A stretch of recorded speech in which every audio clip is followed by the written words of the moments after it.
तो मैंने जो इतने सारे आप प्रॉब्लम्स बताए, हम्म। इसको हमने सॉल्व किया सब्जी कोठी की मदद से। सब्जी कोठी अपने आप में एक ऐसा अनूठा स्टोरेज है जो बिना किसी रेफ्रिजरेशन के, बिना किसी केमिकल के, बिना किसी प्रिजर्वेटिव के आपके फल और सब्जी के सेल्फ लाइफ को 3 से लेकर के 30 दिन तक एक्सटेंड करता है। और साथ ही साथ इसको चलने के लिए 20 वाट बिजली, मतलब उतना ही बिजली जितना आपके फोन को चार्ज होने के लिए चाहिए, ताकि आप बहुत इजीली एक छोटे से सोलर पैनल की मदद से दे सकते हैं। 20 वाट बिजली और कुछ लीटर पानी की आवश्यकता होती है, और कुछ भी नहीं, कोई मेंटेनेंस का भी जरूरत नहीं होता है। इससे आपके फल और सब्जी का सेल्फ लाइफ 3 से लेकर के 30 दिन तक एक्सटेंड हो जाता है। आज मुझे आपको बता के बहुत खुशी होगा कि ऐसे रोड किनारे वेंडर्स जब मुझे फोन करते हैं ना कि भैया आपके कारण 200 रुपये ज्यादा कमाया हूँ, बिलीव कीजिए वंदना जी, उस दिन मुझे सबसे ज्यादा सुकून की नींद आती है। नमस्कार, hello, welcome to good vibe show. आज हमारे साथ जुड़ रहे हैं एक बहुत ही इंस्पायरिंग और यंग इनोवेटर निकी कुमार झा। निकी भागलपुर बिहार से हैं and he is the co-founder of Saptakrishi, a groundbreaking agricultural tech startup. Nikki has a background in electrical and electronics engineering and a master's in ecology and environment studies from Nalanda University. और फिलहाल वो IIT Kanpur से PhD कर रहे हैं। निकी ने अपनी technical knowledge और सोशल जस्टिस के प्रति अपने जुनून को मिलाकर इनोवेटिव सॉल्यूशंस बनाए हैं, जैसे सब्जी कोठी, जो एक revolutionary IoT enabled storage device है जो बिना रेफ्रिजरेशन के फलों और सब्जियों की शेल्फ लाइफ को बढ़ाता है। His work has garnered national and international recognition, including awards from the United Nations and WWF. तो चलिए मिलते हैं निकी से। Hello Nikki, welcome to good vibe show. नमस्ते, thank you for inviting me. सबसे पहले निकी, शुरुआत करते हैं भागलपुर शहर से। आप हमें बताइए, आप भागलपुर में कहाँ से हैं, अपनी फैमिली के बारे में बताइए, आपने स्कूलिंग कहाँ से की? तो मैं भागलपुर बिहार से बिलोंग करता हूँ। बिहार का एक बहुत छोटा सा जिला है भागलपुर, और वहाँ पे भी मैं एक बहुत ही छोटे से गांव से आता हूँ। मेरा गांव नया टोला है, और मेरी प्रारंभिक शिक्षा भी भागलपुर से ही हुई। मैंने 10th विद्या मंदिर से पास किया, 12th नवोदय विद्यालय भागलपुर से पास किया। और उसके बाद फिर मैंने इंजीनियरिंग की, फिर मैंने मास्टर्स किया। तो इंजीनियरिंग के लिए मैं बाहर बाहर निकला, दिल्ली से। मैंने इंजीनियरिंग की।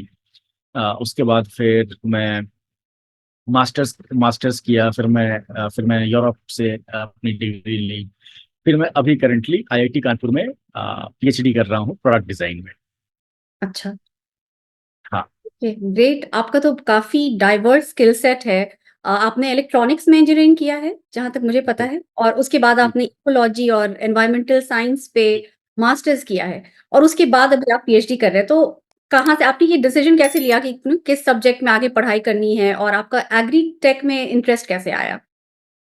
तो ये बहुत ही ऐसा है कि जैसे इन्वायरमेंट हमेशा से मेरे बहुत दिल के करीब रहा है। हम्म। इन्वायरमेंट में खास करके अगर हम बात करें, जो अभी का परिदृश्य है, जो ग्लोबल वार्मिंग या फिर हम क्लाइमेट चेंज कहते हैं, तो मैं कहना चाहूंगा कि there is no red line now. अब now there is no red line. No red we line. Have already crossed the red line. जैसे हालात अभी हो रहे हैं पूरे वर्ल्ड के, कि कहीं पर भी राजस्थान में मूसलाधार बारिश हो रही है, जहां बारिश हो रही थी वहां सूखा पड़ रहा है। जी। तो हमेशा से इन्वायरमेंट कहीं ना कहीं मेरी रुचि रही है, हम्म। और इंजीनियरिंग मुझे हमेशा से करना था। तो अब दोनों के बीच का समन्वय कैसे निकाला जाए, तो मैंने सोचा कि पहले मैं बीटेक करता हूँ इलेक्ट्रिकल इलेक्ट्रॉनिक्स इंजीनियरिंग में। उसके बाद मैंने मास्टर्स किया इकोलॉजी इन्वायरमेंटल साइंस में, वो भी द प्रेस्टिजियस नालंदा यूनिवर्सिटी से। ये मेरे जीवन का सबसे बेहतरीन डिसीजन रहा कि मैंने इकोलॉजी और इन्वायरमेंट पढ़ा। अब मैं मेरे जो भी स्किल्स मैंने इंजीनियरिंग में डेवलप किए, वो अब मैं इन्वायरमेंट को प्रोटेक्ट करने के लिए लगाता हूँ। I being an ecologist and environmentalist, मुझे पता है कि इकोलॉजी कैसे काम करता है, और बीइंग एन इंजीनियर मुझे रिडक्शनलिज्म अप्रोच भी पता है। जैसे मैं आपको एक बहुत साधारण बताता हूँ कि जैसे अगर आप इंजीनियरिंग की बात करें, तो इंजीनियरिंग में क्या होता है ना, कि अगर आपको एक बहुत बड़ा सा प्रॉब्लम मिला, तो आप उसको क्या करते हैं कि उसको आप ब्लॉक्स में तोड़ते हैं, और उस ब्लॉक्स को आप सॉल्व करते हैं। और जैसे जैसे वो ब्लॉक्स आप सॉल्व करते जाते हैं तो आप एक बड़े प्रॉब्लम को सॉल्व कर लेते हैं इवेंचुअली। हम्म। बट बायोलॉजी में, नेचर में ऐसा नहीं होता है। मैं बहुत ही फिर से एक सिंपल उदाहरण देना चाहूंगा कि अगर मेरे हाथ में दर्द है, इसका सिंपली ये मतलब नहीं है कि मेरे हाथ का ही वो दर्द है। वो हो सकता है मेरे किसी और बॉडी पार्ट से भी कनेक्टेड हो, यह हाथ का दर्द। जब हम्म। आप नेचर देखते हैं, जब आप बायोलॉजी को देखते हैं, जब आप इकोलॉजी को देखते हैं, तो आप एक सिस्टम अप्रोच में देखते हैं। लेकिन जब आप एक इंजीनियरिंग प्रॉब्लम को देखते हैं, तो आप एक रिडक्शनलिज्म अप्रोच से देखते हैं। तो मैं बहुत अपने आप को धन्य मानता हूं कि मुझे दोनों अप्रोचेस के बारे में जानकारी मिली। अब क्या था कि जब मैं दोनों अप्रोच पे काम करना शुरू किया तो ये इतना फायदेमंद रहा कि इसलिए मैं आज कहीं पर भी नेविगेट कर सकता हूँ। नेविगेट कर सकता हूँ इसका क्या मतलब है, मुझे सिग्नल्स भी पता है, हम्म। मुझे सिग्नल्स के रूट तक जाना भी पता है, चाहे वो ह्यूमन का हो, चाहे वो प्लांट का हो, चाहे वो नेचर का हो। राइट। उस सिग्नल का कंडीशनिंग भी पता है, उस सिग्नल का नेचर भी पता है। राइट। और तो इससे ये बहुत ही जो कहते हैं ना कि ये जो एजुकेशनल मेरा बैकग्राउंड रहा, ये बहुत ही कारगर रहा। उसके बाद फिर जब मैं इसके बाद मैं यूरोप गया। जैसे मैंने मास्टर्स किया नालंदा यूनिवर्सिटी से इकोलॉजी एनवायरमेंटल साइंस में। उसके बाद मैं फॉर्चुनेट इनफ रहा कि मैं वर्ल्ड में टॉप 15 में सेलेक्ट हुआ। और फिर मैं यंग सस्टेनेबल इम्पैक्ट के थ्रू मैं यूरोप गया। वहां पे मैंने young sustainable impact and university of Oslo के साथ मिलकर के मैंने 6 मंथ का एक creating for profit social enterprise किया। अब अगेन क्या था ना कि मैं चूंकि एक गांव से बिलोंग करता हूँ, हम्म। और गांव से बिलोंग करना अपने आप में एक वरदान है। जी। सबको बोलता हूँ कि गांव से बिलोंग करना अपने आप में एक वरदान है। क्यों? हम्म। क्योंकि गांव में जो प्रॉब्लम स्टेटमेंट है ना, और उसको देखने के लिए आपको जितने लेंस चाहिए, हम्म। वो गांव में रह करके ही संभव है। अगर हम किसी एयर कंडीशनड कमरे में मल्टी स्टोरी बिल्डिंग के फसाड में बैठ करके हम सोचेंगे कि हम गांव के प्रॉब्लम को सॉल्व कर लें, तो ये सिंपली संभव नहीं है। बिल्कुल। जब मैं आपको सब्जी कोठी की कहानी सुना रहा हूँगा, तो मैं उस समय बताऊंगा कि ये सिर्फ फल और सब्जी के पकने और सड़ने की समस्या नहीं थी। ये हम्म। वे बियॉन्ड एक सोसाइटल प्रॉब्लम था। एक बहुत ही कॉम्प्लेक्स था। और ये एक एक्यूट मार्केट फेल्योर का सिचुएशन था, जिसको कि हमने डील किया। तो जो गांव में जो सबसे बड़ा बात है ना, कि वो आपको लेंसेस देती है, वो आपको डिफरेंट लेंसेस देती है डिफरेंट टाइप ऑफ प्रॉब्लम को एनालाइज करने का, और फिर उसके अराउंड एक सोल्यूशन निकालने का। और मेरा ये, चूंकि हम एक डेवलपिंग नेशन में हैं, तो डेवलपिंग नेशन में होने के कारण क्या है ना कि हमें, हमारे चारों तरफ प्रॉब्लम है अभी। हम्म। तो और हर प्रॉब्लम अपने आप में एक $1 बिलियन एंटरप्राइज है। राइट। इस बात को, और हमारे सबसे अच्छी बात यह है कि हमारे हर गली के हर नुक्कड़ के हर चौराहे पे प्रॉब्लम, और सभी प्रॉब्लम $1 बिलियन एंटरप्राइज है। तो being in a developing nation, अगर कोई मुझे आके कहता है ना कि मुझे जॉब चाहिए, इट इज वेरी मेरे लिए बहुत फ्रस्ट्रेटिंग होता है कि अगर आपके पास एक थोड़ा भी एनालिटिकल ब्रेन है, तो हम्म। आपको जॉब मांगने के सिवा आपको जॉब गिवर होना चाहिए। निकी जी, आपका डाइवर्स स्किल सेट और आपने जो किसानों को बहुत नज़दीकी से देखा है, उनको किस तरह की समस्याओं का सामना करना पड़ता है। तो मुझे लगता है जिसने आपको प्रेरित किया उनके लिए कुछ करने के लिए, उनके समस्या का समाधान ढूँढने के लिए। तो क्या आप हमारे दर्शकों को बता सकते हैं कि आपने किसानों को किन समस्याओं का सामना करते हुए देखा, जिससे आपको आइडिया आया सब्जी कोठी का? हो सकता है वंदना जी, जो हमारे आपके दर्शक हैं, हो सकता है उन्होंने किसानों को फल और सब्जी फेंकते हुए हुँ, टीवी हुँ। में देखा होगा। बट हमने फेंका है, हमने वो दर्द महसूस किया है। हमारे भी आम के बाग, उसमें जब आम होती है ना हमारे भागलपुर में, हुँ, हुँ। हमें इतना भी प्राइस नहीं मिल पाता है कि हम उस आम को मंडी तक जो पहुंचाने का जो कॉस्ट है, वह भी उस टाइम पे नहीं मिल पाता है। जिसके कारण से कि हमें पूरे के पूरे आम को फेंकना, और सेम आम 2 से 3 दिन के बाद इतने हाई प्राइस का हो जाता है क्योंकि जब कोई फल और सब्जी पकता है ना, तो वो एक साथ पकना शुरू करता है। ये नेचर का ऐसा ये है, क्योंकि उसमें सिग्नलिंग मैकेनिज्म काम करता है, तो वो एक साथ ही, इसीलिए आप देखें गांव का आम एक ही साथ पकेगा। हाँ। पूरा का पूरा बाग का, पूरा का पूरा बगान का आम एक ही साथ पक जाता है। राइट। हम्म। तो और अगर हम वही उसको 3 दिन 5 दिन 7 दिन बचा ले जाते हैं, तो हम उसको पूरी तरह से बेच पाएंगे। और मैं आपको बताता हूँ कि आम का ये पकना, सड़ना, फेंकना, एक तो इकोनॉमिकल लॉसेस तो है ही है। हम्म। और आपको ये जान के ताज्जुब होगा कि 65 से 70% जो स्मॉल मार्जिनल फार्मर हैं, उनका पर डे एक्सपेंस, मैं इनकम की बात नहीं कर रहा हूँ, उनका जो पर डे एक्सपेंस है वो इस बात पर डिपेंड करता है कि आज उन्होंने कितना फल और सब्जी बेचा है। हम्म। और मतलब वो क्या, सब आज दाल घर लेकर के जा पाएंगे कि नहीं, उनके बेटे या बेटी के लिए पेंसिल खरीद पाएंगे कि नहीं, आज उनके घर में चूल्हा जलेगा या नहीं, वो इस बात पे डिपेंड करता है कि उन्होंने कितना फल और सब्जी बेचा है। और जब वो फल और बेशर्मी की हद तो तब हो जाती है जब हम आम नागरिक 8 बजे के बाद मंडी जाते हैं, सिर्फ इसलिए कि उस बेचारे को 14 किलोमीटर जाकर के घर वापस लौटना है, तो वो आधे दाम में सब्जी बेच के जाएगा। मेरे पास शब्द नहीं है इस चीज के दर्द को बयां करने के लिए। वो 100 रुपया से 150 रुपया कमाने वाला व्यक्ति, आप सोचिए वो कैसे अपने पूरा 4 लोग, 5 लोग, 6 लोग, कभी कभी तो 10 लोग, 12 लोगों का परिवार उसको चलाना है। जी।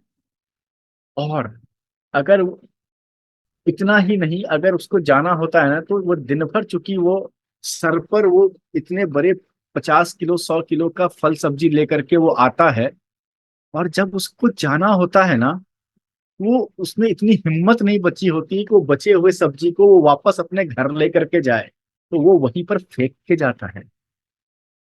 या तो किसी भी दाम में बेच दिया, अगर नहीं बिका तो बस फेंक के चले गए। फेंक के चला गया, क्योंकि ना तो कल वो सब्जी सही बचेगा, हम्म। और ना ही उनको वहां तक वो लेकर के जा पाएंगे। और लेट मी टेल यू, ये सिर्फ और सिर्फ फल और सब्जी की जो बर्बादी की समस्या है ना, ये इकोनॉमिकल लॉसेस टू फार्मर्स नहीं है। एक टमाटर को ग्रो करने में 30 से 40 लीटर पानी की आवश्यकता होती है। अगर वो सारे टमाटर ऐसे रोड पर फेंके गए तो मिलियंस ऑफ लीटर ऑफ पानी की बर्बादी है, 1000 of hours of man power की बर्बादी है।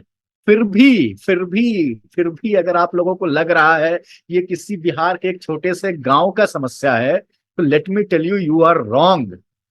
आप गलत हो। क्योंकि जब वो फल और सब्जी पकेगा ना, तो वो एक गैस इमिट करेगा जिसका नाम है मीथेन गैस, जिसका कि ग्लोबल वार्मिंग पोटेंसी 25 गुना ज्यादा है कार्बन डाइऑक्साइड से। इस पर मुझे रामधारी सिंह दिनकर की बस वो 2 पंक्तियां याद आती है कि समर शेष है, नहीं पाप का भागी केवल व्याध, जो तटस्थ है समय लिखेगा उनके भी अपराध। अगर आपको लगता है कि आप तटस्थ रह करके बच सकते हैं, हम्म। तो आप भी गलत हैं। लोग जो दूर, किसानों से दूर बैठे हैं, जो बस बाजार में जाके सब्जी और फल खरीदते हैं, वो ये नहीं समझते हैं कि उसके पीछे क्या मेहनत है, एनवायरनमेंट पे क्या असर पड़ रहा है, या फिर पानी कितना वेस्ट हो रहा है, लोगों की मेहनत कितनी जा रही है। हमें तो बस ये पता है कि हमें सस्ते दामों में सब्जी चाहिए और फ्रेश और सब्जी। 8 बजे के बाद जाकर के हम खरीदेंगे। जी। तो यहाँ पे लगता है ना, collectively we as a human failed. Right. तो ये, अब आपको मैं बताता हूँ कि सब समस्या सिर्फ इतना ही नहीं है। फल और सब्जी बर्बाद हो रहा है, तो कोल्ड स्टोरेज बना दो। हम्म। तो सोल्यूशन तो अवेलेबल है। फल और सब्जी को ट्रांसपोर्ट करके नहीं ला पा रहे हैं, रेफ्रिजरेटेड व्हीकल्स दे दो। लेकिन let me tell you again, Bharat में सिर्फ 2% ही फल और सब्जी कोल्ड स्टोरेज का चेहरा देख पाता है। अच्छा। सिर्फ 2%। उसमें भी मेजॉरिटी आलू और सेब है। आपने कभी नहीं सुना होगा कि ये गोभी या ये शिमला मिर्च या ये कद्दू, हम्म। जिसको पंपकिन कहते हैं, ये कोल्ड स्टोरेज में रखा गया हो। कभी नहीं सुना भारत के कंटेक्स्ट में। क्योंकि एक जो कोल्ड स्टोरेज को बनाने की इनिशियल लागत है हम्म। वो कहीं ज्यादा है, और ये सारे फल और सब्जी काफी पेरिसेबल हैं। ये कोल्ड स्टोरेज में भी 15 दिन, 20 दिन, 25 दिन, 30 दिन ही रह पाएंगे। हम्म। इनकी सक्सेप्टिबिलिटी टू पैथोजेनिक अटैक, मतलब पैथोजेंस को कैच करने की ससेप्टिबिलिटी बहुत ज्यादा है। ये सब तो फिर भी टेक्निकल बातें हैं। टेक्निकल बातों के लिए हमारे पास इनफ प्रोफेसर्स, इनफ साइंटिस्ट हैं। हमारा देश कभी भी इनसे खाली नहीं हुआ है। हमारा देश कभी भी वीरों से खाली नहीं हुआ है। लेकिन जो मूल बातें हैं, एक अफोर्डेबिलिटी, दूसरा ठीक है चलिए अफोर्डेबिलिटी हमने सब्सिडाइज कर दिया, तो दूसरा है बिजली की समस्या। मैं सरकार से एग्री करता हूं कि आज भारत का हर एक गांव इलेक्ट्रिफाइड है, लेकिन कितने घंटों के लिए, ये उससे भी बड़ा प्रश्न है। हम्म। उससे भी बड़ा प्रश्न है कि क्या उस गांव में क्वालिटी ऑफ इलेक्ट्रिसिटी सही है। अगर हम वहां पे कोई अप्लायंसेस को डालते हैं तो क्या वो सही चल पाएगा। हम्म। वहां तो लोग दो फेज को मिला करके, क्योंकि मैं गांव से आता हूं तो मुझे पता है, दो फेज को मिला करके वोल्टेज पूरा होता है जिससे कि कोई अप्लायंसेस चल पाए। वो बिजली का लोड ही नहीं ले पाता। अगर आप कोई मशीन हैवी चलाएंगे तो वो लोड ही नहीं ले पाता। आप ट्रांस इतने बड़े सेटअप को ट्रांसपोर्ट करके कैसे ले जाओगे। हम्म। उसके बाद आप गांव के पगडंडियों तक कैसे पहुंचोगे, लास्ट माइल कनेक्टिविटी डिलीवरी कैसे इंश्योर करोगे। तो जी। एक समस्याओं में कई समस्याएं हैं। एक समस्याओं में कई समस्याएं हैं, जब भी पढ़ो बार बार पढ़ो। ऐसा नहीं है कि सिर्फ एक प्रॉब्लम है। प्रॉब्लम, जब आप एम्पैथी स्टडी करेंगी तब आपको प्रॉब्लम के कम्प्लेक्सिटी का पता चलेगा। जब मैं सब्जी कोठी के लिए एम्पैथी स्टडी कर रहा था, मुझे पता चला कि मुझे क्या ये सर्व थे कि आज मंडी सोमवार को इस गांव में लगी है तो मंगलवार को किसी और गांव में मंडी लगेगी। राइट। तो आप उनको एक भारी भरकम स्टोरेज नहीं दे सकते। आपको उनको कुछ ऐसा देना पड़ेगा जो मूवेबल हो। तो आप सब्जी कोठी को देखेंगे तो वो एक मूवेबल स्टोरेज है। वो एक बहुत ही हल्का स्टोरेज है, फैब्रिक का बना हुआ है। उसके पीछे का विजन और फिलॉसफी है, वो क्यों ऐसा है। जी, तो आप निकी हमारे दर्शकों को बिल्कुल सिंपल शब्दों में समझा सकते हैं कि ये सब्जी कोठी कैसे काम करता है फलों और सब्जियों की शेल्फ लाइफ बढ़ाने में? बिल्कुल। तो मैंने जो इतने सारे आप प्रॉब्लम्स बताए, हम्म। इसको हमने सॉल्व किया सब्जी कोठी की मदद से। सब्जी कोठी अपने आप में एक ऐसा अनूठा स्टोरेज है जो बिना किसी रेफ्रिजरेशन के, बिना किसी केमिकल के, बिना किसी प्रिजर्वेटिव के आपके फल और सब्जी के सेल्फ लाइफ को 3 से लेकर के 30 दिन तक एक्सटेंड करता है। और साथ ही साथ इसको चलने के लिए 20 वाट बिजली, मतलब उतना ही बिजली जितना आपके फोन को चार्ज होने के लिए चाहिए, ताकि आप बहुत इजीली एक छोटे से सोलर पैनल की मदद से दे सकते हैं। 20 वाट बिजली और कुछ लीटर पानी की आवश्यकता होती है, और कुछ भी नहीं, कोई मेंटेनेंस का भी जरूरत नहीं होता। इससे आपके फल और सब्जी का सेल्फ लाइफ 3 से लेकर के 30 दिन तक एक्सटेंड हो जाता है।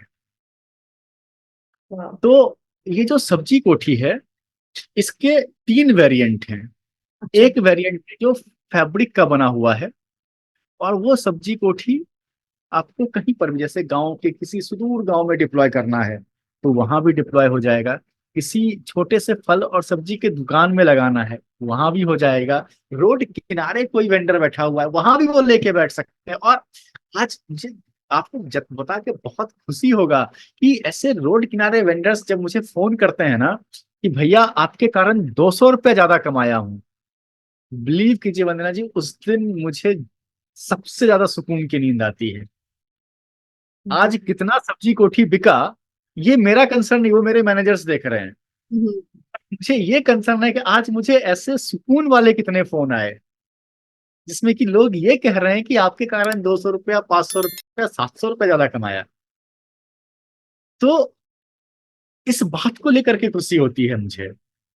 यहाँ पे लगता है कि हाँ, मैं एक छोटा सा कुछ पॉजिटिव चेंज मैं करने का कोशिश तो कर रहा हूँ। बिल्कुल बिल्कुल। तो सब्जी कोठी के तीन वेरिएंट हैं। एक जो हमारा सब्जी कोठी जो बेस मॉडल है, जो हमारा हीरो प्रोडक्ट है, जो गांव के पगडंडी, आप देखेंगे कि आप दर्शकों को मैं आपको कुछ पिक्चर्स भेजूंगा, आप अच्छा, वहां यहाँ पे दिखाइएगा कि लोगों के घरों में प्रॉपर छत नहीं है सर के ऊपर, बट उनके पास सब्जी कोठी है। क्या बात है। कई सारे, अब तो सब्जी कोठी किसी के माँ ने खरीदा था, हम्म। माँ गुजर गई, बट उनका बेटा यूज कर रहा है। वाह। तो ये टचिंग स्टोरीज सामने आ रही है, ये इम्पैक्ट हमने जनरेट किया, जिसके लिए मैं प्राउड फील करता हूँ। बिल्कुल, ये बहुत ही गर्व की बात है। आप इतने लोगों के काम आ रहा है, लोगों की दुआएँ मिल रही हैं आपको। तो आपका टारगेट कस्टमर कौन है? मतलब सब्जी कोठी कौन ले सकता है और ये कैसे ले सकते हैं? क्या ये रिटेल मार्केट में भी अवेलेबल है?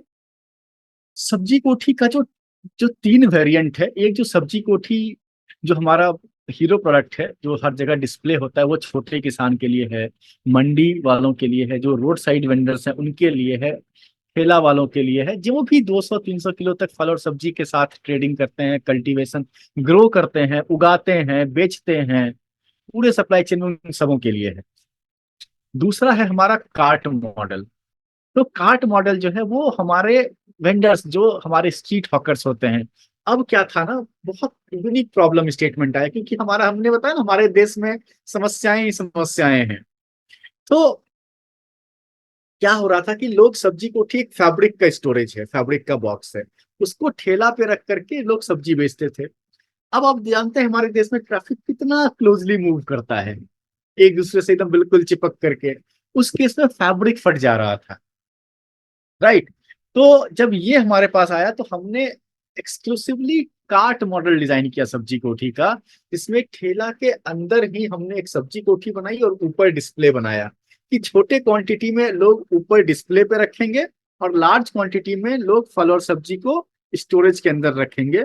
और फिर फर्दर क्या होगा कि जैसे जैसे बिकता जाएगा, लोग नीचे से निकाल करके ऊपर रखते जाएंगे। तो ये कार्ट मॉडल है। उसी तरह हमने ई कार्ट मॉडल बनाया कि अगर गांव से लेकर के शहर तक पहुंचाना है सब्जी को, तो क्लीन ग्रीन रूप से, जिसमें कि बैटरी ऑपरेटेड ई कार्ट्स हैं, उसमें आप सब्जी को रख लीजिए।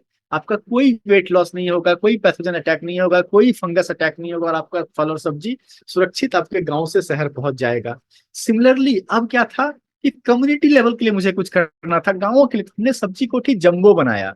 उसमें 3,000 किलो तक फल और सब्जी को आप रख सकते हैं। तो जैसे सेल्फ हेल्प ग्रुप हो गया, एफपीओ हो गया, यूनियंस हो गए, एपीएमसी हो गए, मंडी हो गए, इसके लिए सब्जी कोठी जंबो है। तो हमारे पास सभी के लिए आज के डेट में कुछ ना कुछ प्रोडक्ट है, जो भी फल और सब्जी के इंटायर वैल्यू चेन में काम करते हैं। हम इतने पे ही नहीं रुके, हम्म। हमने अभी रिसेंटली एक स्मार्ट सोलर ड्रायर बनाया है, अच्छा। जिसमें कि अगर आप सब्जी कोठी के अलावा आप उसको चाहते हैं कि हम उसको 6 महीना या साल भर बाद, तो उसके लिए सब्जी कोठी नहीं है। सब्जी कोठी का कोई भी वेरिएंट आपको बस इतना समय दे देता है कि आप फल और सब्जी को बेच पाए। फिर भी अगर संभव नहीं हो पाता है, तो हमने ड्रायर्स बनाए, और वो स्मार्ट ड्रायर्स हैं, जिसमें कि उस फल और सब्जी के हिसाब से माइक्रो क्लाइमेट बनता है, और वो उसको उस माइक्रो क्लाइमेट में अगर आप फल और सब्जी को रखते हैं, तो वो पर्टिकुलरली स्लो ड्राइंग होकर के सूख जाएगा, और सूखने के बाद वो डीकंटामिनेट, मतलब कि वो उसमें ऑटोमेटिकली पूरा का पूरा बैक्टीरिया वायरस मर करके फिर वो बाहर आएगा। और उसमें अगर आप फर्दर उसको पैकिंग करते हैं, तो उसका सेल्फ लाइफ साल भर, 6। इतने पे ही हम नहीं रुके, हमें कई सारे क्वेरीज आए मशरूम्स को लेकर के। हमने अभी एक ग्रोइंग चेम्बर बनाया मशरूम्स के लिए, और उस चेम्बर में अगर आप मशरूम को ग्रो करते हैं, तो उसमें विटामिन D2 का कंसंट्रेशन बहुत ज्यादा है उस मशरूम के अंदर में, क्योंकि जो वेजिटेरियन लोग हैं उनके लिए विटामिन D2 का एक प्रमुख सोर्स मशरूम है। जी। तो ये इस तरह से हम लोग एक रिसर्च ड्रिवन कंपनी है, एक रिसर्च ड्रिवन हमारा स्टार्टअप है, जो फल और सब्जी के पेरिसिबिलिटी की समस्याओं पर पूरी तरह हॉर्टिकल्चर के वैल्यू चेन को अब हम लोग एंड टू एंड जोड़ने का प्रयास कर रहे हैं, एक छोटा सा प्रयास कर रहे हैं। तो ये सारे चीजें हैं जो अभी हम लोग कर रहे हैं या करना चाह रहे हैं। ये सिर्फ छोटा प्रयास नहीं है निकी, ये बहुत ही सराहनीय प्रयास है और आप जैसे युवाओं की बहुत ज़रूरत है भारत देश को, जो इस तरह के प्रॉब्लम्स को ग्रास रूट लेवल पे लोगों की समस्याओं को समझकर उसका समाधान निकालने के लिए प्रयत्न कर रहे हैं। अमेजिंग निकी, वेरी इम्प्रेसिव। सो आप हमें थोड़ा ये बताइए कि जहाँ तक मुझे समझ में आता है, सब्ज़ी कोठी में फल और सब्जियों को रेफ्रिजरेट नहीं करते हैं हम लोग। हम लोग दूसरे तरीके से इसको संरक्षित करते हैं। तो इसके पीछे का साइंस क्या है? बिल्कुल। तो हमने 2-3 साल लगाए कि समझने में कि फल और सब्जी पकता और सड़ता ही क्यों है? क्योंकि ये किसी और ये हमारा मेरा अपना खुद का समस्या था। हुँ, ये मैं ये नहीं था कि मैंने किसी को देख लिया कि हाँ वो किसान है ये नहीं नहीं नहीं। हमारा अपना समस्या था। हमारे आम में मतलब ही था इस मामले में क्योंकि मेरे आम मैं मुझे आम बहुत प्रिय है और मुझे बहुत दुख हो रहा है कभी आम का सीजन जा रहा है। हम सभी को आम बहुत पसंद है, खासकर भागलपुर का जर्दालू आम तो काफ़ी मशहूर है। जर्दालू और मालदा दोनों। जी। और बड़ा दुख हो रहा है कि वो सीजन अभी जा रहा है।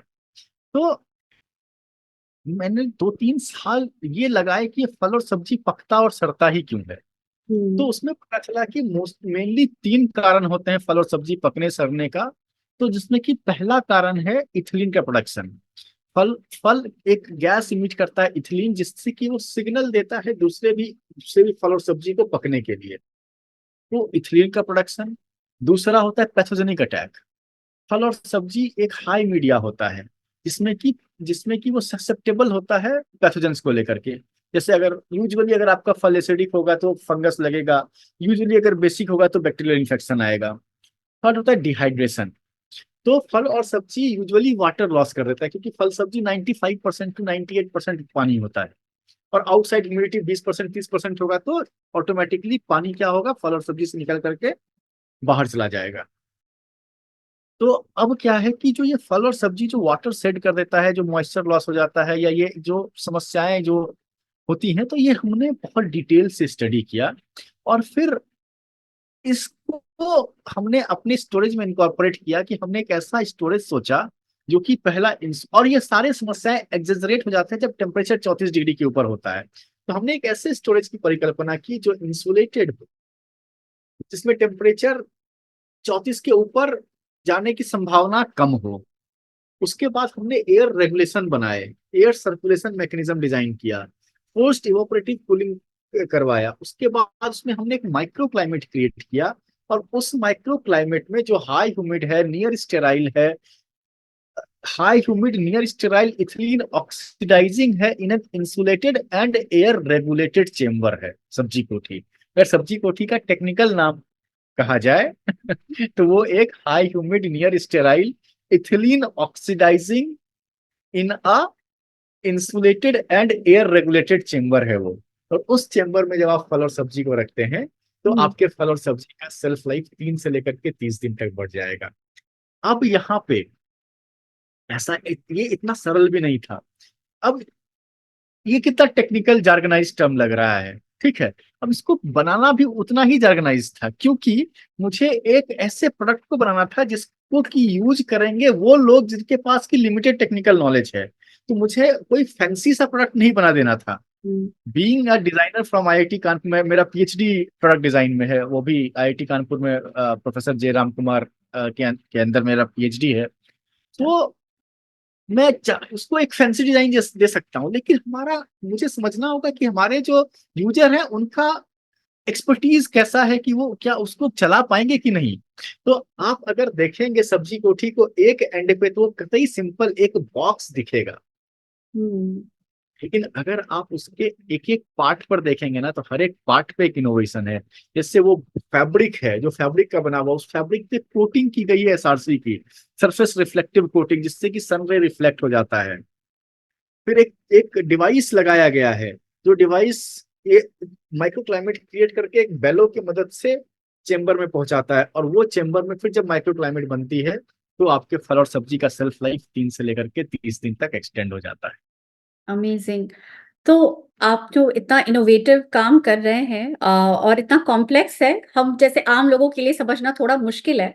पर मैं पूछना चाहूँगी कि आप ये काम आपकी टीम कितनी बड़ी है? आप लोग कैसे मिलकर करते हैं ये काम? और जहाँ तक मुझे पता है आपकी बहन रश्मि भी इस आइडिया से इन्वॉल्व थी और आप लोग साथ में काम करते हो दोनों भाई-बहन। तो उसके बारे में हमें बताइए। बिल्कुल। तो रश्मि एक बायोटेक्नोलॉजिस्ट हैं। अच्छा। तो उनका बहुत ही सपोर्ट रहा है मेरे को। वो भी एक बैकबोन रही हैं। हुँ, तो हुँ। रश्मि, जब मैंने नालंदा यूनिवर्सिटी में जब मैं पढ़ता था, तो मैंने एक कोल्ड स्टोरेज डिजाइन किया था अपने मास्टर्स के थीसिस में। तो वो कोल्ड रूम जो था वो कम्प्लीटली सोलर पावर्ड था, क्योंकि ये फल और सब्जी का समस्या तो मैं रोज देख ही रहा था। तो मैंने सोचा कि चलो इसको मास्टर्स में सॉल्व करते हैं। तो जी। थीसिस मुझे करना भी था, तो मैंने सोचा कि मैं अपने ही गांव का समस्या सॉल्व करूंगा। तो मैंने एक रोटेटिंग रूफ बनाया, सोलर पूरा कोल्ड रूम बनाया, उसका रोटेटिंग रूफ किया, और वो कंप्लीटली सोलर पावर्ड एक मैंने कूल चेम्बर बनाए। अब ये जो solar completely solar power cool chamber बनाया, ये एक गर्मी दिन में तो अच्छा चला, बट बरसात में चूंकि वो बड़ा था, उसको कूलिंग के लिए ज्यादा सन रेज की आवश्यकता थी, वो हो नहीं पाया। इसके कारण कि वो एक फेल्ड प्रोजेक्ट रहा। लेकिन फिर भी वो 9 महीने तक बहुत अच्छा काम किया। तो बरसात के जो 3 महीने हैं, तो इस चीज को मैं बड़ा अच्छे से अपने पापा से और इससे शेयर कर रहा था, बहन से, कि हुँ। देखो ये मैंने ऐसे ऐसे किया। तो मेरी जो बहन है रश्मि, सी आउट ऑफ नोवे वो आकर के बोलती है, भैया इसमें ऐसे उछलने वाला कोई बात नहीं है। तुमने कुछ पाथ ब्रेकिंग या इनोवेटिव नहीं किए हो। तुम अपने इंजीनियरिंग प्रोसेस जो ऑलरेडी एक स्टेब्लिश्ड कूलिंग मैकेनिज्म है, हो सकता है उसके इफिशियंसी को तुमने थोड़ा बढ़ा दिया हो, जुगाड़ लगा के, कि हाँ ठीक है, पैनल घुमा देते हो, ये कर देते हो, वो कर देते हो। लेकिन कुछ ग्राउंड ब्रेकिंग नहीं है। हुँ। अगर ऐसा ही है तो तुम कुछ नॉन कूलिंग टेक्निक क्यों नहीं ट्राई किए? See out of no way told कि तुम कुछ नॉन कूलिंग टेक्निक क्यों नहीं ट्राई किए, but that hit me, non cooling सब, कि क्या हम फल सब्जी को बिना रेफ्रिजरेशन किए नॉन कूलिंग तरीके से बचा सकते हैं क्या? फिर वहां से शुरू होती है पूरी जर्नी। और फिर जहां जहां मुझे बायोलॉजी में थोड़ा मदद की आवश्यकता पड़ी, डेफिनेटली उसने मेरा मदद किया। फिर हम सब ने मिल करके, मेरे पिताजी का बहुत मदद रहा, मेरे प्रोफेसर्स का बहुत मदद रहा। तो सब्जी कोठी मेरा प्रोजेक्ट नहीं है। जी। ये अगर अगर मुझे इसमें मेरा कुछ भी नहीं है, मैं तो सुनने पे सवार था। इसमें वो सारे अनगिनत लोग हैं जिन्होंने फीडबैक दिया, हर एक आयाम पे मुझे मदद किया। मैं कैसे उन अनगिनत प्रोफेसर्स का मदद करूं जिन्होंने मुझे कभी डिजाइन में, कभी फैब्रिक सिलेक्शन में, कभी माइक्रोक्लाइमेटिक बनाने में, प्लाज्मा जनरेट करने में, आयोनाइज्ड करवाने में, एटोमाइज्ड करवाने में, इतने लोगों का मैं नाम लूं यहाँ, तो ये संभव ही नहीं है। आज सब्जी कोठी एक क्रांति के रूप में आ रहा है। तो क्रांति एक व्यक्ति से नहीं बनती है। बिल्कुल। क्रांति के लिए आपको सभी का योगदान चाहिए होता है, और हुँ। वही हुआ भी। सब आकर के मिले, मुझ पर विश्वास जताया, और मैं आगे बढ़ता गया। लेकिन इसमें सबका सम्मिलित होना वो आवश्यक था। बिल्कुल, इतना इनोवेटिव प्रोजेक्ट है डेफ़िनिटली एक अकेले से संभव नहीं है, सबका साथ चाहिए होता है। तो अब मैं थोड़ा शार्क टैंक के बारे में बात करना चाहूँगी निकी, आप शार्क टैंक में आए थे, आपने अपना आइडिया प्रेज़ेंट किया था। तो शार्क टैंक बिल्कुल। में आने के बाद अब सब्ज़ी कोठी या फिर सप्तकृषि को विज़िबिलिटी या फंडिंग में कुछ हेल्प मिला शो में आने के बाद? और अभी अभी सप्तकृषि कैसे फंडेड है? सब्जी कोठी या सप्तकृषि अभी भी अपने कस्टमर से फंडेड है। अच्छा। हमारे लिए सबसे बेस्ट फंड हमारा पेइंग कस्टमर है। हुँ। हमारे प्रोडक्ट में वैल्यू देखते हैं, और वो हमारे प्रोडक्ट को खरीदते हैं। आज के डेट में भी सब्जी कोठी का वैल्यूएशन 50 करोड़, 60 करोड़, 70 करोड़, हर हर कोई अलग अलग वैल्यू करते हैं। लेकिन हमें, चूंकि हमारे कस्टमर से इतना प्यार मिला है, कि हमें आज भी डाइल्यूट करने का जरूरत नहीं पड़ा। हम एक सस्टेनेबल पेस से ग्रो कर रहे हैं, और हम खुश हैं। हमारा ग्रोथ हर साल 2 गुना 3 गुना हो रहा है। हमारी टीम हर साल बढ़ रही है। इससे मैं खुश हूँ। और हम एक सस्टेनेबल, हाँ, शार्क टैंक एक बहुत ही उम्दा मंच है। शार्क टैंक ने हम जैसे लोगों को आम घरों में हीरो बना दिया। जी। हम जैसे लोगों के प्रोडक्ट को वो एक वाइडर बिजनेस लेंस प्रोवाइड किया, जिसके लिए मैं शार्क टैंक का बहुत शुक्रगुजार हूँ। वहां पे मुझे फंडिंग ऑफर भी हुई थी। एक रिस्पेक्टेड शार्क असनीर जी ने मुझे फंडिंग ऑफर भी किया था कि अगर आप इस प्रोडक्ट को छोटा बना देते हो तो मैं आपको फंडिंग देने के लिए तैयार हूँ। हम्म। लेकिन कहीं ना कहीं उस समय मुझे लगा कि ये मेरे विजन के साथ मैं नहीं जा पाऊंगा, क्योंकि हर एक स्टार्टअप की तरह मेरा भी विजन है कि मैं यूनिकॉर्न बनूं। लेकिन मैट्रिक्स हमारा अपना है, और वो मैट्रिक्स है कि मैं $1 बिलियन का वैल्यूएशन नहीं चाहिए मुझे 1 बिलियन लोगों के लाइफ को इम्पैक्ट करना है। और जिस दिन मैं 1 बिलियन लोगों के लाइफ को इम्पैक्ट करूंगा उस दिन मैं अपने आप को यूनिकॉर्न कहूंगा। क्या बात है। तो मुझे अपने विजन से कोई समझौता नहीं करना है। अगर आप मेरे विजन के साथ आकर के आप मुझे सपोर्ट करते हो तो मैं आपका सहर्ष स्वागत करूंगा। लेकिन अगर मुझे कोई बोले कि मुझे कोर बिजनेस टर्म्स पे आना है तो मैं माफी चाहूंगा। अगर कोई कहे कि मुझे इम्पैक्ट में जुड़ना है, उन उन उन लास्ट किसान तक पहुंचना है, उस लास्ट आदमी तक पहुंचना है जिसको कि ये समस्या हो रहा है, तो आपका मैं बहुत स्वागत करूंगा। क्योंकि अभी भी अगर मैं सिर्फ भारत की बात करूं तो आज भी सिर्फ 12 करोड़ लोगों के लिए मार्केट है। 12 करोड़ लोगों पे सभी ब्रांड्स फाइट कर रहे हैं। 128 करोड़ लोग आज भी बहुत ही कम आमदनी पर जीते हैं, जिसके लिए कोई ब्रांड या कोई कुछ बात नहीं करता। Upper middle class and elite class and somehow middle middle class. जी। लेकिन भारत की अभी भी ज्यादातर आबादी lower middle class and lower class में आती है। हमें उन तक भी पहुंचना है, नहीं तो हम as a humanity as a country fail कर जाएंगे। कंट्री फेल करे ना, एज अ ह्यूमैनिटी फेल कर जाएंगे। जी, बिल्कुल सही कह रहे हैं आप निकी। और इसी से रिलेटेड मैं और भी कुछ पूछना चाहूँगी कि सिर्फ़ सब्ज़ी कोठी ही नहीं, आप यूनाइटेड नेशंस और गवर्नमेंट ऑफ इंडिया के सॉल्ट चैंपियन भी हैं। तो आपको गवर्नमेंट से कुछ सहयोग मिला है सब्ज़ कृषि के लिए, या फिर आपने किसी इनिशिएटिव या गवर्नमेंट बॉडी के साथ कोई कोलैबोरेशन किया है साथ में काम करने के लिए?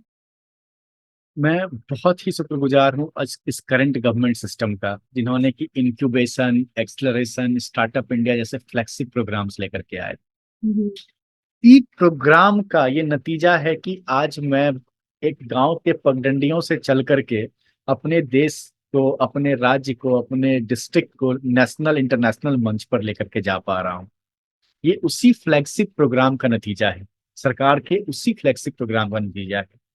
मैं बहुत बहुत धन्यवाद दूंगा हमारे माननीय प्रधानमंत्री श्री नरेंद्र मोदी जी का, कि उनका ये विजन था स्टार्टअप इंडिया, जहां से कि गांव से प्रोडक्ट बन करके राष्ट्रीय और अंतर्राष्ट्रीय लेवल पे जाएं। आज मैं भी अपने सब्जी कृषि सब्जी कोठी को एक्सपोर्ट करने की बात कर रहा हूँ। आप सोचिए, बिहार के गांव में बन रहा प्रोडक्ट जब एक्सपोर्ट हो रहा होगा, वो कितना सुखद होगा। और ये किसी के लिए भी, चाहे वो भारत के पॉलिटिकल सिस्टम के लिए हो, चाहे वो ब्यूरोक्रेटिक सिस्टम के लिए, किसी के लिए भी ये गर्व की बात होगी। तो सरकार का बहुत सपोर्ट रहा है मुझे, मैं धन्यवाद करना चाहूंगा, जिसमें कि खास करके आईआईटी पटना, आईआईटी कानपुर, इरमा, स्कॉस्ट जम्मू, मैं कितने आईआईएम लखनऊ, कितने नाम लूं मैं अगेन।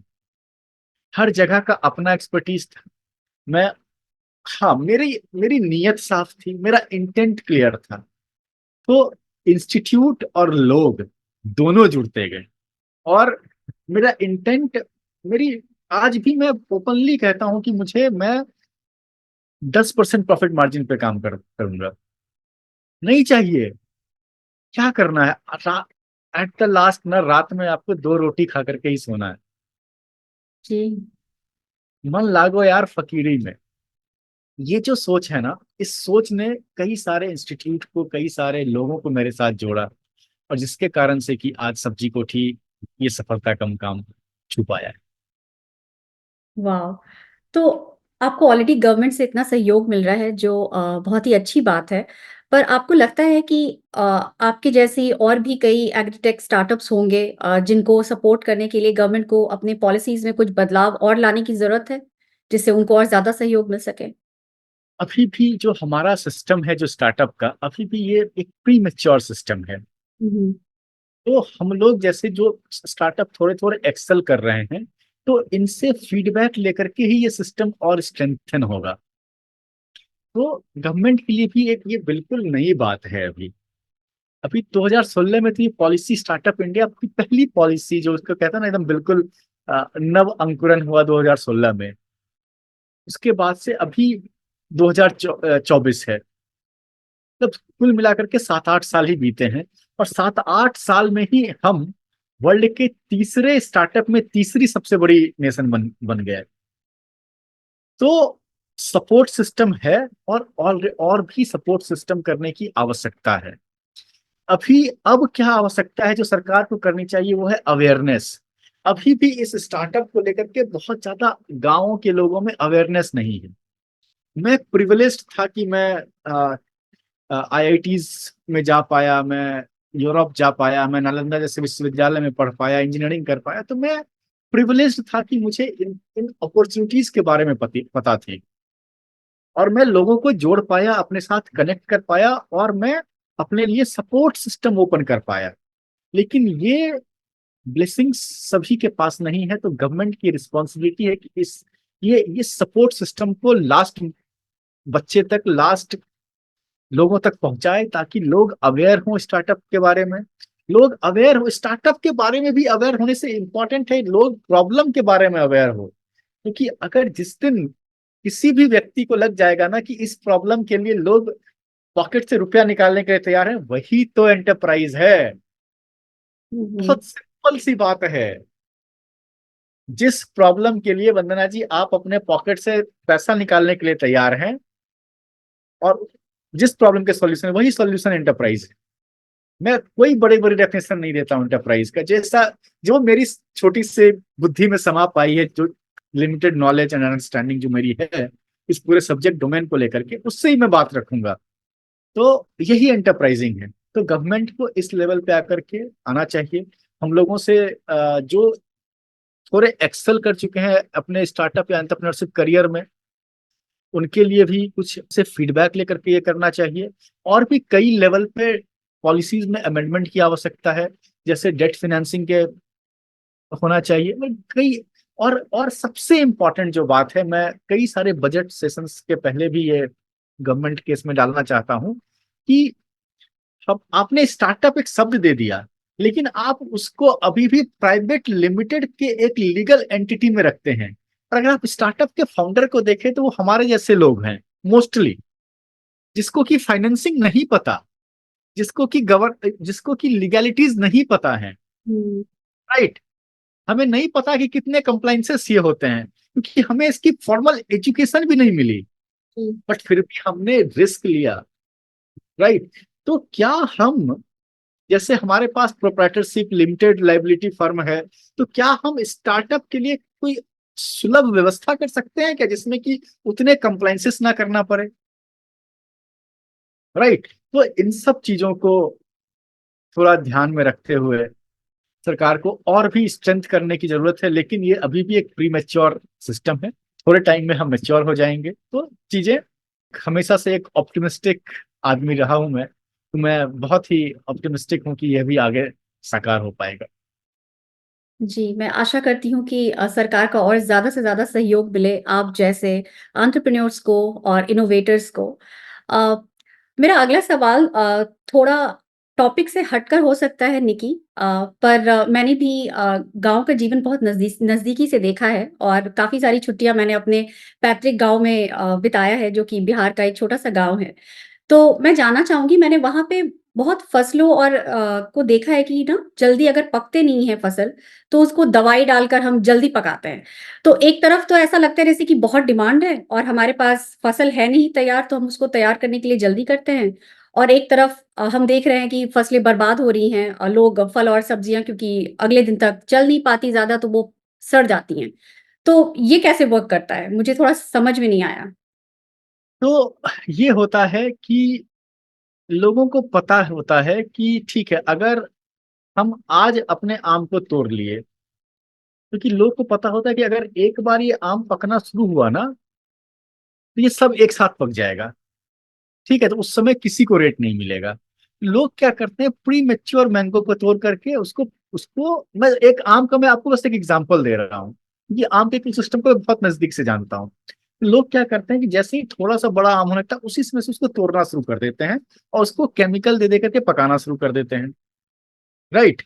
और कोशिश करते हैं कि वो पहले ही आ जाए मार्केट में, ताकि उनको वो क्या करें कि उसको ठीक ठाक रेट पर बेच पाए लंबे समय तक। अब चूंकि आपने उसको प्री मेच्योरली पका दिया है, ठीक है, तो आपने अगर उसको उसी दिन या एक दो दिन के अंदर बेच पाए तो बेच पाए, वरना उसकी डिग्रेडेबिलिटी भी ज्यादा हो जाती है। और दूसरा क्या होता है कि जो ये प्री मेच्योर काम नहीं कर पाते, तो उनका मैंगो पूरा का पूरा एक ही दिन पकना शुरू हो जाता है, एक दो 2 से 3 दिन के अंतराल में पूरा का पूरा गांव का आम पक जाता है। उस समय जब वो तोड़ते हैं, वो ह्यूज नंबर हो जाता है, और मंडी में दाम उस समय अचानक से कम हो जाता है। उस केस में पूरा बर्बाद हो जाता है। तो ये इस तरह से पूरा ये इकोसिस्टम काम करता है, और ये कमोबेश हर एक फल और सब्जी के लिए सेम है। जी, ओके, थैंक यू एक्सप्लेन करने के लिए निकी। अब मैं एक छोटा सा सवाल कि आपने बताया कि ये किसानों के लिए और जो फलों और सब्जियों के जो बेचते हैं उनके लिए काफ़ी हेल्पफुल है सब्जी कोठी। पर हम जैसे Yes. आम लोग जो अपने घरों में रेफ्रिजरेट करते हैं सब्जी और फलों को, उनके लिए ये कब अवेलेबल होगा? हमारे पास वंदना जी कई फोन्स आते हैं कि इसको घर के लिए बना दीजिए। ये बहुत soon with in a month और टू हम लोग अभी होम मॉडल रिलीज करने वाले हैं। वाह! तो उसकी अगर हम लोग जैसे ही जितनी जल्दी हो सकेगा हम होम मॉडल रिलीज करेंगे, और ये हर एक घर तक भी हम पहुंचाएंगे। और ये घर का मॉडल ऐसा हमने बनाया है ना कि आपका जो आरओ का जो वेस्ट वाटर है ना, वही पानी यूज हो जाएगा आपके फल और सब्जी को बचाने के लिए। तो वहां पर भी हम एक इनोवेशन लेकर के आ रहे हैं, जो कि हमारे घर का मॉडल हो। क्या बात है! आरओ में तो काफ़ी ज़्यादा पानी फ़िल्टर करने में पानी वेस्ट बहुत होता है। बिल्कुल। तो उसी पानी को यूज करके आप अपने फल और सब्जी को बचा पाएंगे। वाह! आपको बहुत-बहुत शुभकामनाएँ। हम इंतज़ार करेंगे कि मार्केट में जल्द से जल्द उपलब्ध हो। और चलते-चलते निकी एक सवाल कि आप अपने जैसे और उभरते हुए एंटरप्रेन्योर्स को कुछ सलाह देना चाहेंगे जो एग्रीटेक के फील्ड में कुछ करना चाहते हैं?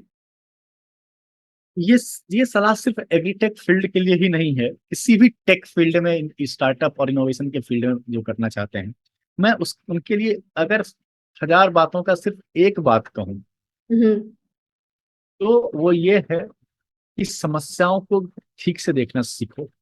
क्योंकि अगर आप एक बहुत ही प्रचारित शब्द है कि 10 में से 9 स्टार्टअप फेल हो जाते हैं।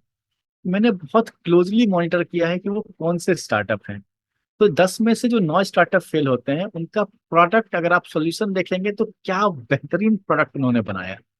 उनमें क्या नहीं था उनके सॉल्यूशन में, बट वो क्यों फेल किए? क्योंकि वो एक रिलेवेंट प्रॉब्लम को सॉल्व नहीं कर सकते थे। तो those were the startups who were solving a who were having a fantastic product but were looking for a relevant problem to solve। तो आपको अपने प्रॉब्लम स्टेटमेंट पे काम करना है, ना कि सॉल्यूशन पे। आइडियाज हर एक समय हर एक मनुष्य के हर क्योंकि सबका एक थिंकिंग ब्रेन है, तो आइडियाज आते रहते हैं। आइडियाज नहीं, एग्जीक्यूशन का वैल्यू है। कभी कभी लगता है कि मेरा आइडिया ना, हर एक को लगता है कि मेरा आइडिया एप्पल के आइडिया से कम नहीं है, या गूगल मैप के आइडिया से कम नहीं है। लेकिन एप्पल को एप्पल आइडिया ने नहीं, उसके एग्जीक्यूशन ने बनाया है। हुँ। वो कैसे एग्जीक्यूट होता है, उससे भी पहले उसके प्रॉब्लम स्टेटमेंट ने बनाया है कि वो कितना रिलेवेंट प्रॉब्लम को उसने सॉल्व किया। मैं किसी को भी यही कहूंगा कि आप एक रिलेवेंट प्रॉब्लम को सॉल्व कीजिए और अपने एग्जीक्यूशन पे ध्यान दीजिए। लोग आपको प्यार करेंगे। अमेज़िंग। थैंक यू निकी। बहुत-बहुत धन्यवाद आपका शो में आने के लिए। बहुत अच्छा लगा आपसे बात करके और आप जो काम कर रहे हैं, उसकी जितनी सराहना की जाए उतनी कम है। आप जैसे इनोवेटर्स की किसानों को ही नहीं और ना ही सिर्फ़ भारत देश को बल्कि पूरी दुनिया को ज़रूरत है। आज जिस तरह से एनवायरनमेंट में इश्यूज़ हो रहे हैं, आप जैसे लोगों की बहुत ज़रूरत है हमें। So thank you once again and we wish you all the success. Thank you. नमस्ते। तो दर्शकों, कैसा लगा आपको निकी से मिलकर? हमें कमेंट बॉक्स में लिखकर जरूर बताइएगा। निकी ने हमें दिखाया है कि कैसे एक इनोवेटिव सोच और डेडिकेशन से फार्मिंग और एग्रीकल्चर ही नहीं बल्कि एनवायरनमेंट को बदला जा सकता है। उनके सब्जी कोठी जैसे ग्राउंड ब्रेकिंग सोल्यूशन से फार्मर्स को मिल रही मदद सच में काबिले तारीफ है। Don't forget to like and subscribe to our channel and do share the story with others too. तो मिलते हैं गुड वाइफ शो के अगले एपिसोड में।